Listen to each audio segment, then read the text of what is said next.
Hi സുഹൃത്തുക്കളെ, കേരളത്തിലെ അതിപുരാതനമായ ഒരു ചരിത്ര സ്മാരകമാണ് ഈ കാണുന്നത്. 1877 നമ്മുടെ തിരുവിതാംകൂർ രാജാവായിരുന്ന ആയില്യം തിരുനാളിൻ്റെ കാലത്ത് നിർമ്മിച്ച ഒരു പാലം. കേരളത്തിലെ ഏറ്റവും പ്രശസ്തമായ ചരിത്ര സ്മാരകം. പുനലൂർ കല്ലടയാറിന് കുറുകെ പുനലൂർ പട്ടണത്തെ ബന്ധിപ്പിച്ചുകൊണ്ടുള്ള വളരെ മനോഹരമായ ഒരു പാലമാണിത്.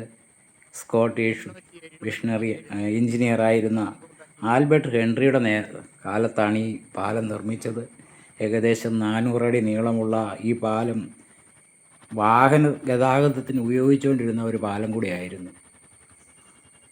കാട്ടുമൃഗങ്ങളും ഈ പാലത്തെ കൂടെ കടക്കാതിരിക്കാൻ ഈ ചെറിയ കുലുക്കം വരത്തക്ക രീതിയിലാണ് ഈ പാലം നിർമ്മിച്ചിരിക്കുന്നത്. വാഹനങ്ങളൊക്കെ ഈ പാലത്തെ കൂടെയായിരുന്നു പുതിയ പാലം വരുന്നതിന് മുമ്പ് സഞ്ചരിച്ചിരുന്നത്. വലിയ 4 കിണറുകളിലാണ് ഈ പാലത്തിൻ്റെ സംവിധാനങ്ങളെല്ലാം അറേഞ്ച് ചെയ്തിരിക്കുന്നത്. ഈ തൂക്കുപാലത്തിൻ്റെ